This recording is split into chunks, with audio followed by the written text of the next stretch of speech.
Hey everybody, and welcome back to another edition of Rapid Recap here at Inside Nebraska, That's what YouTube page and Hawks Media Center. He's Greg Smith, I'm Zack Carpenter, and Greg, you know what I'm doing? I'm coming here with fake energy and enthusiasm because I feel like you turned to me after I went and got a coffee at halftime, came back, and you're just like, you struggling, going through it. I was like, yeah, I'm a little sluggish today. You're like, me too, and that first half, Nebraska was sluggish all around. It was just a sluggish day for the Nebraska offense until that third quarter, first drive of the third quarter, where Nebraska opened things up. They went 85 yards in 9 plays, 85 rushing yards, and they finished with 312 rushing yards, the most they've had since Northwestern game in 2021. 312 rushing yards, 427 in that game against Northwestern.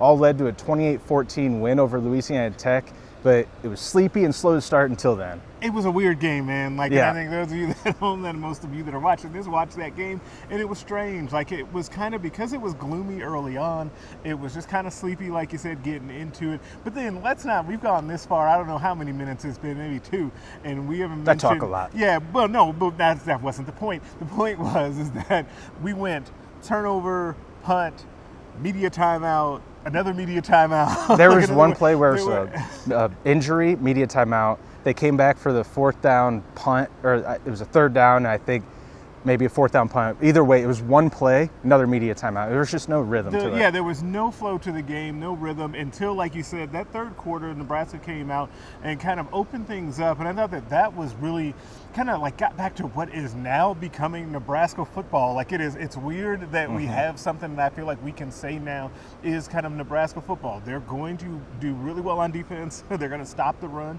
I think the 4 straight games they held their opponent under 60 yards rushing, and then another game where they ran the football well. It feels again like we go through these long stretches, especially in the first half, where man, this offense, I don't know. You see people on social media, Marcus Satterfield this, Marcus Satterfield that, what's going on? The offensive line, and then you look up and they had 312 yards rushing, right?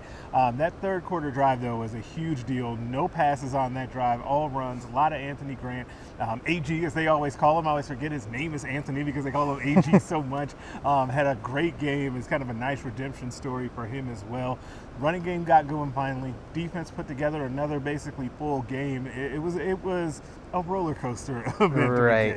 Exactly. That's why I wanted to come out with some fake energy, bring that to the podcast after such a unrhythmic game. But you're right, 312 rushing yards, and it didn't, like you said, just to reiterate what you said, didn't feel like that. It felt like it was just plugging away.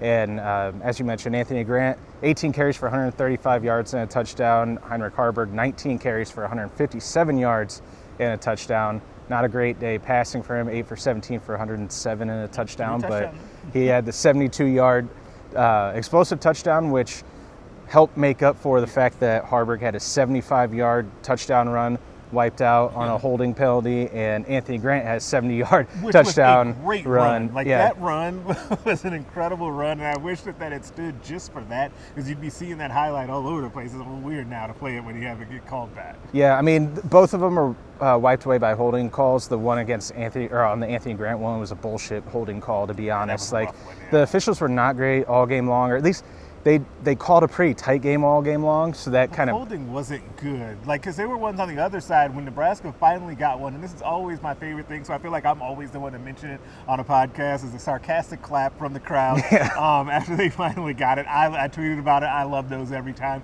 Nebraska finally got one of those holding calls, because somehow Nebraska is one of the tops in the country in sack, but I feel like that's only the second holding call that they've drawn this year. It's just a weird situation. It's weird. Yeah, and one other point to hit on the rushing offense, 234.8 per game now, which coming into week 4, that mark would have had them at number 10 in the country for most rushing yards per game. So, I mean, they're running their offense like a service academy offense. They are. And like you said, 46 rushing yards for the Louisiana Tech defense, or for the Nebraska defense against Louisiana Tech.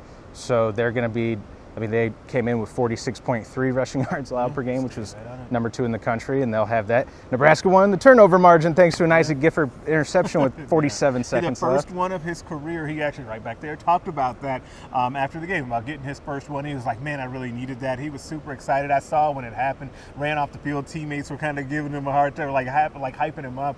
He ran right over to his position coach, Evan Cooper. He said it was a really nice moment to finally get that. I'm sure Matt Rhule would say we need to get those in the first half because once again, though, if you notice, and like we talked about, I think last that week, close. Quentin Newsome, 3 straight games. Yeah, there have been other ones where, you know, they jump up and they're just able, or the one where they actually did tip the pass and Quentin Newsome was right there to be able to get it. It's just, they're close and they're playing really sound, good defense.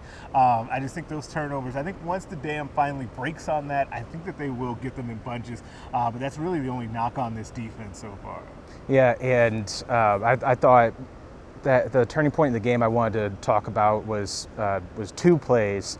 It was like kind of the dichotomy of a 4th and 1 because Nebraska, that first drive, they drive down of the third quarter, they drive down the field, they have it near the red zone, 4th and 1. Matt Rhule gets aggressive, goes for it. Anthony Grant pops off for a 19-yard run and then punches in from 2 yards out to go up 14-7. And when Nebraska scored their first touchdown of the game, Louisiana Tech responded right away with a touchdown of its own, which you didn't expect to see from Nebraska's defense. It's now weird to see that. Yeah, exactly. Because we talk about complementary football so much last week against Northern Illinois and then all week. And then Nebraska's defense got leaky a little bit, allowed that touchdown.